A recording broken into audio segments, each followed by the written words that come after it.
Bonjour, ici Nathalie, reine de France, ou guide suprême, hein, c'est comme tu préfères. Donc aujourd'hui, je vais t'expliquer pourquoi notre système de soins il part en cacahuète. Non seulement je vais te l'expliquer, mais à partir de lundi, je vais te donner ma recette du bonheur anti-hôpitaux. Oui, non, mais il faut quand même expliquer quand même aux gens que le système de soins français, il part vraiment, vraiment, vraiment en cacahuète. C'est-à-dire que là, moi, j'ai une facture de 700 € pour ma maman pour dépassement de soins. Alors qu'elle a en plus, non, parce qu'il y a ceux qui ne payent pas, enfin, qui n'ont pas de mutuelle, et eux, ils galèrent, mais elle en a une. Donc, tu vois un peu le problème. Donc, si je veux lui payer, moi, dans mon système, je vais être obligée de gagner de l'argent. Très bien. Mais à côté de ça, moi, l'URSSAF, hein, le gars qui te prend un quart de ton salaire sans rien faire, qui te fait des erreurs, et en plus que les erreurs, elles sont forcément de ta faute, moi, ça ne me convient pas. Donc, ce que je vais faire, c'est que je vais aller à partir de lundi montrer toutes mes adresses, tout mon réseau de bien-être et de satisfaction, de joie, de bonheur, pour justement enrayer les hôpitaux. Parce qu'en fait, la joie, le bonheur et la santé, elles se trouvent dans la vraie vie, pas dans les hôpitaux. Donc, par exemple, moi, il me faut ma coach vocale. Bon, j'en ai déjà une, hein, mais bon. Voilà, je vous montrerai ma coach vocale, je vous montrerai, ma naturopathe, parce que bientôt il va y avoir une naturopathe et puis tout le système de soins, holistiques, énergétiques, qui sont très bons pour la santé et qui, par contre, ne sont pas alimentés par la sécurité sociale, la CPAM ou quoi que ce soit. Mais eux, ils sont très utiles, par contre, hein. Donc, je te montrerai tout ça. Ça va faire du donnant-donnant, hein. Genre, vous m'invitez, j'ai ma petite séance, vous avez votre publicité, vos quelques clients en plus, et tout le monde, il est gagnant. Voilà. Et ah oui, bah si, quand même, parce que dans le bien-être, l'essentiel, c'est quand même dans l'assiette. L'assiette. Donc, alors, je vous préviens quand même, moi j'ai un palais qui est vraiment très fin.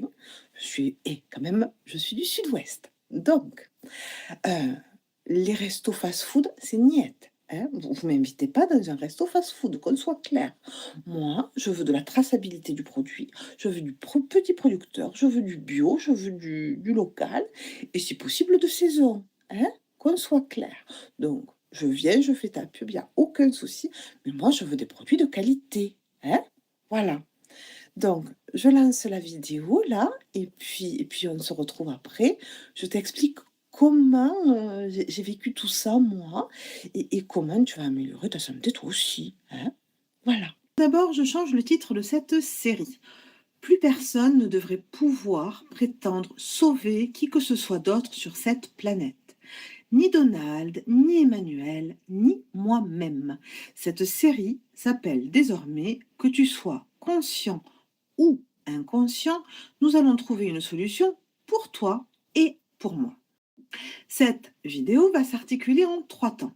Dans une première partie, nous allons aborder les chiffres de la santé mentale et de nos finances qui y sont associées. Dans une deuxième partie, nous allons parler de nos richesses et de notre sentiment individuel de prospérité dans l'obtention des richesses qui nous sont accessibles. Dans une troisième partie, je vais vous expliquer mon parcours et mon niveau de compréhension vis-à-vis de la guérison dans la santé mentale, la mienne notamment, ainsi que la guérison physique qui y est associée. Alors, ici, je vous donne quelques chiffres. Retenez bien le nombre de 35, c'est la stat la plus importante que je vais vous donner dans cette présentation. 48, c'est le pourcentage de Français qui seraient en burn-out actuellement. Près de la moitié d'entre nous, toutes catégories confondues. Des soignants, des enseignants, des patrons aussi. Non mais ça veut dire quoi exactement 48%? On prend des gens qui ont été conditionnés depuis l'enfance, depuis des générations, au moins depuis l'après-guerre, pour travailler plus, toujours plus et encore plus. Ensuite, on les maltraite, on les casse, et puis après, ils ne sont plus bons pour le travail. Eh bien moi, je ne suis pas d'accord. Je vous propose une manière de changer cela avec moi dès aujourd'hui. La solution que je vous propose agit à la fois en amont et en aval du problème. Pour le moment, continuons avec les chiffres. 3 millions, c'est le nombre de Français officiellement touchés par la dépression chaque année. Ils sont à comparer avec les 8 millions. 8 millions, c'est le nombre de Français qui ne sont pas officiellement diagnostiqués vis-à-vis de leur dépression. En Europe, la dépression coûte 170 milliards chaque année, et cela représente 50% des congés maladie. Vous ne croyez pas que ce pactole de 170 milliards serait bien mieux investi s'il pouvait nous éviter de la dépression et le burn-out, plutôt que de le faire partir en fumée dans une santé du médicament pétrochimique? La bonne question à nous poser, de façon tout à fait individuelle et nécessairement égoïste, est alors de savoir comment faire en sorte d'aller bien, déjà pour soi et ensuite pour tout le collectif national et même, voyons grand, planétaire. Ici, une étude de Zavig et Schwartz datant de l'an 2000. Il semblerait que les personnes dont les valeurs sont alignées avec leur réalité quotidienne décrivent un niveau de bonheur de 30 à 40% supérieur aux autres. Tandis que, d'un autre côté, les personnes qui vivent un profond désalignement entre leurs valeurs et la réalité de leur vie enregistrent, quant à eux, 25% d'augmentation de leur stress et de leur anxiété. C'est d'ailleurs ce que confirme cette étude de l'IFOP avec ce nombre, 74. 74, c'est le pourcentage de notre population qui voulait changer de métier en 2021. Certains ont profité des solutions de rupture conventionnelle qui leur étaient offertes et ont sauté le pas. Malgré cela, nous avons un autre nombre, 86. 86, c'est le pourcentage de notre population qui ne change absolument rien après le passage dans un dispositif de type bilan de compétences, comme ceux attestés par le dispositif Calliope. Alors, de façon tout à fait impertinente envers les autorités et France Travail, je pourrais vous faire remarquer qu'il ne sert à rien d'imposer des normes et des règles législatives si les personnes impliquées dans ces accompagnements ne sont pas suivies sur le long terme dans toutes les dimensions de leur vie. J'aurais très certainement raison. Il me semble évident de penser qu'une certification attestant de la qualité d'un accompagnement ne sert strictement à rien quand celui-ci vous laisse sur le carreau bien avant de vous permettre d'atteindre vos objectifs. Pourquoi cela? Eh bien, justement parce que 35. 35, c'est la principale raison pour laquelle vous échouez lors de vos résolutions de début d'année. 35, c'est le nombre de la jalousie, de la frustration et de la rancœur. Je m'explique. 35, c'est le tout petit pourcentage de personnes qui, parmi nous, atteignent leurs objectifs sous la simple action de leur bonne volonté. De leur bonne étoile, hein, si vous voulez. 35, c'est si petit qu'à ce stade, réussir dans vos objectifs, ce serait presque de la magie. C'est-à-dire que pour 65% d'entre nous, il va nous falloir mettre en place une véritable stratégie, un véritable arsenal d'inventivité, d'ingéniosité et de persévérance, bref, une montagne à gravir quasiment inatteignable. La bonne nouvelle, c'est que nous avons à présent les moyens de vous permettre de franchir cette montagne. C'est ce que l'étude appliquée des neurosciences m'a permis de mettre en place pour moi-même. Il m'a fallu, entre autres, comprendre mon type d'attachement relationnel. Le type d'attachement relationnel, c'est votre type de fonctionnement qui se met en place avec vos figures d'autorité au cours des 7 premières années de votre vie. il y a 40% de chanceux qui partent plutôt bien dans la vie. Et il y a les 60 autres pourcents pour lesquels c'est un petit peu plus difficile. Il y a les anxieux qui s'accrochent à leur relation, surtout quand l'autre fuit. Il y a les fuyants qui fuient justement quand ça demande de l'implication. Et puis, il y a les profils désorganisés. Moi, je fais partie de ce dernier type. Avec la somme de mes compréhensions sur la guérison, je peux aider les 60% du bas. Ça fait déjà pas mal de choses que j'ai comprises en psychologie, hein. Alors avant de vous parler de mon expérience personnelle, je vais vous demander de me citer quelles sont les résolutions de nouvelle année que vous avez véritablement envie d'atteindre pour vous-même. Grâce à vous, grâce à nous, nous pouvons et nous allons mettre en place une nouvelle organisation de la société qui va vous permettre d'atteindre ces objectifs petit pas après petit pas. Et ce faisant, nous allons créer l'économie circulaire et le plein emploi que nous attendons tous. Ici, je vais vous présenter la pyramide des richesses auxquelles nous avons accès sur Terre. Et vous allez me dire dans quel axe vous aimeriez développer votre situation. Nous occupons une colocation à 8 milliards d'individus et les richesses les plus importantes pour les uns ne sont pas les mêmes que les richesses les plus importantes pour les autres.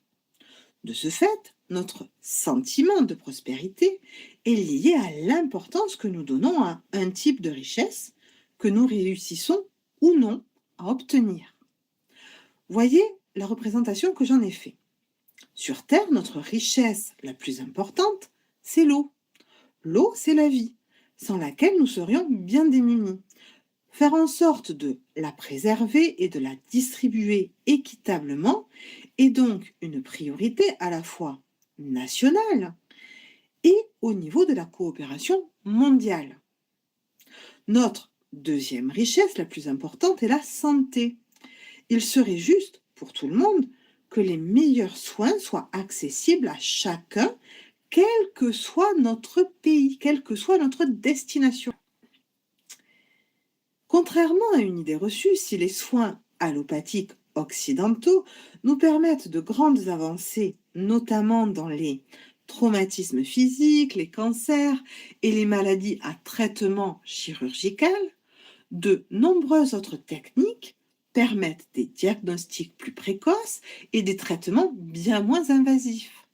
Je pense notamment aux jeunes, dont la Russie est à la pointe, aux médecines asiatiques, taoïstes, ayurvédiques, à la pharmacopée des plantes, notamment celles cultivées à Madagascar, aux femmes médecines d'Amérique du Sud pour la gynécologie, ou encore à la médecine énergétique, comme la médecine chamanique, druidique, ou même, disons, christique, comme c'est le cas dans plusieurs parties du monde. L'Iran, la Mongolie, l'Amérique du Sud encore. Il serait donc juste que chacun d'entre nous ait accès à toutes les différentes médecines, quel que soit notre lieu de résidence. Ça éviterait déjà un grand nombre de migrations. Notre troisième richesse est la conscience, sans laquelle aucune progression n'aurait véritablement de valeur. Je vous renvoie aux travaux du psychiatre et prix Nobel David Hawkins sur les différents niveaux de conscience, ainsi qu'à ma vidéo sur mon interprétation de la pyramide de Maslow. Le lien devrait s'afficher quelque part. Voyons à présent les 4 types de richesses auxquels nous nous sommes tous rattachés jusque-là, à un moment ou à un autre de notre vie. Notez que, dans la progression vers l'obtention de ces 4 types de richesses, il existe un étage bloquant, celui qui correspond à une volonté de remettre en question ou non notre éducation pour pouvoir progresser vers une plus grande prospérité et une plus grande conscience. De façon conventionnelle, nombreux sont ceux qui nous ont fait croire, enfants, que les savoirs académiques et pratiques devraient s'apprendre en début de vie et puis après ils s'arrêteraient. Nous arrêterions d'apprendre. Or, la vie nous apprend quelque chose chaque jour lorsque nous y faisons attention. Celui qui connaît son type d'apprentissage peut ainsi se remettre à apprendre, et ça, même à un âge très avancé. Si, dans vos rêves d'enfant, vous vouliez devenir pâtissier, à l'encontre de la volonté de vos parents, pourquoi ne pas le faire maintenant? Viennent ensuite les relations. Il est bien connu que ceux qui savent développer leur réseau relationnel sont bien plus heureux que ceux qui ne le savent pas encore. En France, il n'y a rien d'étonnant à ce que certaines générations soient plus isolées que d'autres. Cela est dû à la mauvaise organisation de notre société vis-à-vis de la vie, et surtout vis-à-vis des jeunes, que l'on accuse de tout, avant même qu'ils aient le temps de comprendre qui ils sont accusés de vouloir le faire exprès, de vouloir s'en prendre aux parents. L'inversion accusatoire crée un malaise qui se transmet de génération en génération. La bonne nouvelle, c'est qu'avec un tout petit peu d'éducation collective tout au long de notre vie et avec la création de binômes, nous devrions remédier à la solitude forcée et améliorer de fait l'éducation de chacun d'entre nous. L'argent et le pouvoir viennent souvent ensemble, puisque celui qui se donne l'autorisation d'agir en son nom développe en même temps son niveau de prospérité financière. Dans ces deux cas, il existe un palier très puissant de croyances limitantes qui nous font parfois renoncer à nos rêves. Bien que le coaching soit parfois décrié, notamment avec le film Gourou, il existe des méthodes très fiables qui permettent aux coachs et aux thérapeutes d'accompagner leurs clients, leurs patients, vers la levée de leurs blocages et de plus nombreuses possibilités s'offrent ainsi à eux.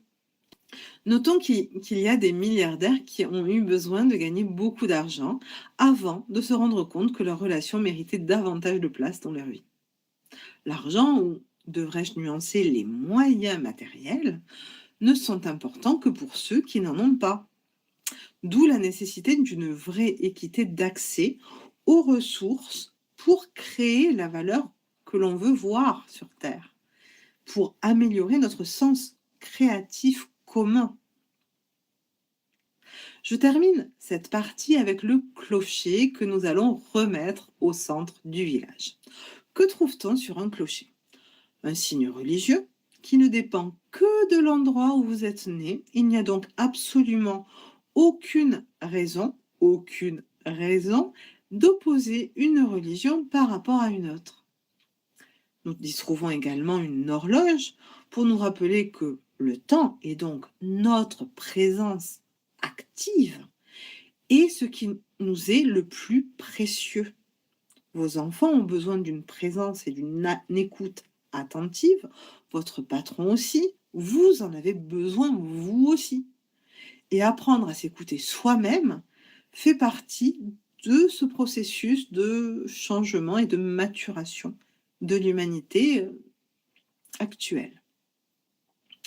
Et enfin, sur un clocher, on trouve une girouette avec son emblème le plus mythique, un coq, qui, après la tempête, nous indique toujours la bonne direction. N'est-ce pas, Emmanuel? Bonsoir. Alors, aujourd'hui, j'enregistre le 17 mars 2026 cette vidéo. J'ai pas encore exactement eu le temps de monter les 2 premières parties, donc cette vidéo probablement sortira dans 2-3 jours, j'ignore exactement quand.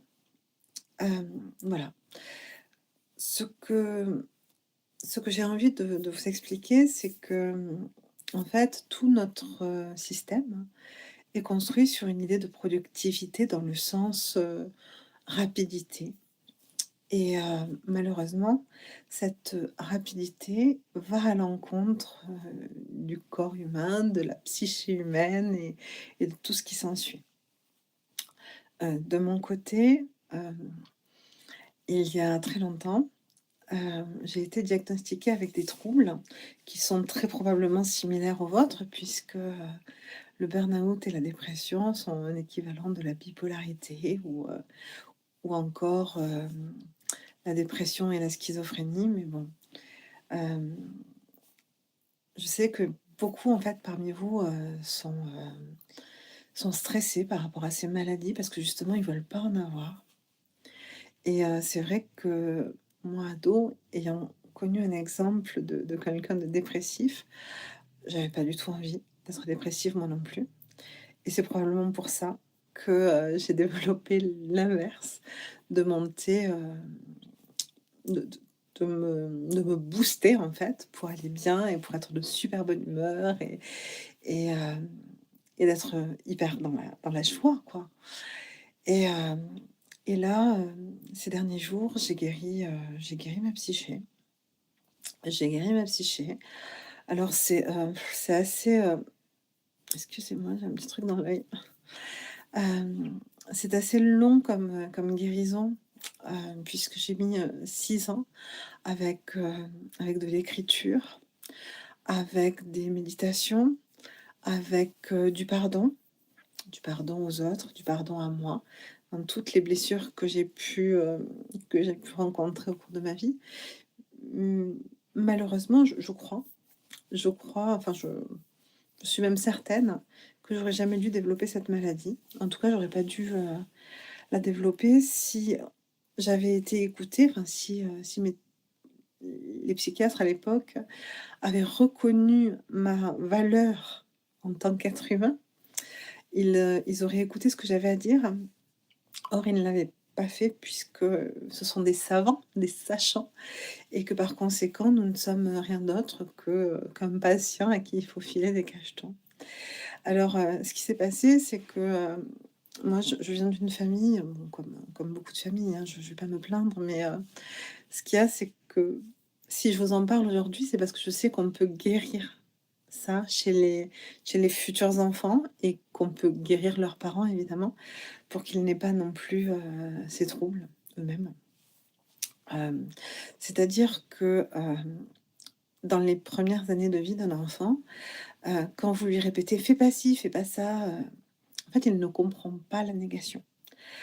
Si votre enfant ne comprend pas la négation, en fait, il va faire exactement l'inverse que ce que vous attendez de lui et du coup, vous allez vous énerver, vous impatienter, lui crier dessus et il comprendra encore moins et encore moins ce que vous attendez de lui et ça peut générer effectivement, beaucoup de colère à l'adolescence, beaucoup de colère, beaucoup d'opposition et c'est normal, naturel d'avoir une dépression dans ces conditions à l'adolescence parce qu'on quitte le monde construit par nos parents pour entrer dans le monde que l'on a envie de construire pour soi et en fait, j'aurais vraiment apprécié, moi, que les psychiatres à l'époque me laissent faire ma crise d'adolescence, sauf qu'ils ne l'ont pas fait et qu'en plus, ils ont même pas, expliqué à mes parents: «Mais, en fait, vous voyez pas que vous la contraignez à être quelqu'un qu'elle n'est pas?»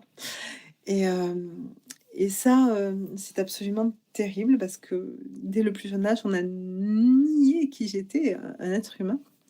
C'est-à-dire que, bah, on a nié le fait que j'avais des émotions. Enfin, moi, j'ai eu celle des hommes et celle des femmes, en fait, comme négation. Parce que généralement, la négation, chez l'homme, c'est la négation de la tristesse, la négation de la peur et chez les femmes, il ne faut pas, enfin, il faut nier sa colère parce qu'être une femme en colère, c'est quelque chose de très mal vu dans la société. Or, quand une femme réussit enfin à se libérer au niveau de la colère, à prendre tout son espace, à respirer à plein poumon, en fait, elle se libère pour être juste elle-même comme je suis aujourd'hui. Juste moi et de façon très heureuse d'ailleurs. La libération du cœur, en fait. C'est la libération du cœur parce que voilà, c'était pas de ma faute. C'était pas de ma faute et le truc, c'est que j'ai vécu beaucoup, beaucoup de choses finalement en répercussion de ces premières blessures et les psychiatres n'ont pas agi comme ils auraient dû le faire. Parce que la colère, quand on a de la colère, en fait, c'est un merveilleux moteur pour avancer, pour se transformer, pour planifier des projets à l'adolescence ou à la crise du milieu de la vie ou peut-être même la crise des 25 ans pour les femmes, on a plus de enfin, on a davantage de crises que les hommes parce qu'on a la maternité qui fait ça et fait est que, quand j'ai été, diagnostiquée bipolaire en 2009, en fait, il y avait un traitement, un traitement naturel sans médicaments, absolument, biologique, qui existait déjà et moi j'ai appris ça en 2022. Donc ça veut dire qu'en 2009, j'aurais jamais dû avoir le diagnostic. J'aurais dû être traitée, enfin, au moins qu'on m'enseigne que j'avais le droit de guérir, en fait, que j'avais pas à être malade et en plus, en 2022, quand j'ai découvert ça, c'est extrêmement difficile à mettre en place parce que c'est attendez, je vais vous le montrer. C'est un livre, attendez, ouais, voilà, qui s'appelle, Le syndrome entéropsychologique, du docteur Natasha Campbell McBride. Alors elle a fait une bibliographie assez importante sur tout le siècle dernier, sur l'alimentation. Alors c'est vrai qu'on en parle beaucoup, hein, avec les lois, complètement ubuesques qu'ils essayent, de nous faire passer. Le fait est que, une agriculture saine permettrait à tous les enfants et à leurs parents, hein, forcément qui le sont aussi, hyperactifs, donc TDA, TDAH, dyspraxie, autisme, de déficit de l'attention, dyslexie, dépression et schizophrénie, donc bipolarité, de se guérir des symptômes. De se guérir des symptômes, enfin, au moins d'en alléger les trois quarts. Sans, mince, excusez-moi, sans une molécule chimique qui viendrait, complètement zombifier ces enfants. Parce que oui, c'est normal, c'est naturel pour un enfant de pas avoir envie de rester assis, 8 heures par jour, à ingurgiter des choses qui ne sont pas eux, quoi. Enfin, ils nous appellent à en prendre conscience et moi, j'ai toujours été un mouton noir et c'est pour ça que je me suis fait taper dessus, en fait. C'est-à-dire que, je suis tellement libre, en fait, que j'ai dit tout ce qu'il fallait pas dire. J'ai toujours dit tout ce qu'il fallait pas dire. Donc donc mon père, ça lui a insupporté. Il y a que la vérité qui sort de la bouche des enfants. Mes cousins, ça les insupportait. Voilà. Ma mère, voilà, il fallait pas que je sois ci, il fallait pas que je sois ça. Bref, tout mon être a été nié jusqu'à ce que je récupère fragment après fragment mon âme pour la réassembler ensemble et aujourd'hui, mon projet, c'est vraiment de me permettre de rayonner, en fait, ça, pour aider, bah, par exemple, les policiers, les agriculteurs à ne pas se suicider. Parce que moi, je connais tellement bien la psyché. En fait, pour guérir, je suis passée par toutes les étapes, toutes les étapes. C'est-à-dire que si vous prenez le DSM-5 qui, qui qui qui fait la liste de tous les états de la psyché, je ne pense pas en avoir oublié un seul. Pour moi, ce DSM-5, c'est le continuum normal, naturel de la psyché humaine. Parce que finalement, quand on a des événements traumatiques dans sa vie, c'est normal, c'est naturel d'avoir des conséquences psychologiques et qui en plus se répercutent sur le corps. Donc à l'heure actuelle, mon corps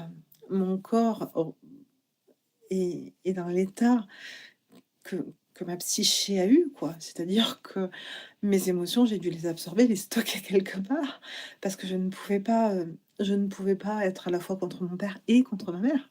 C'est quelque chose qui est, pas naturel pour un être humain, en fait.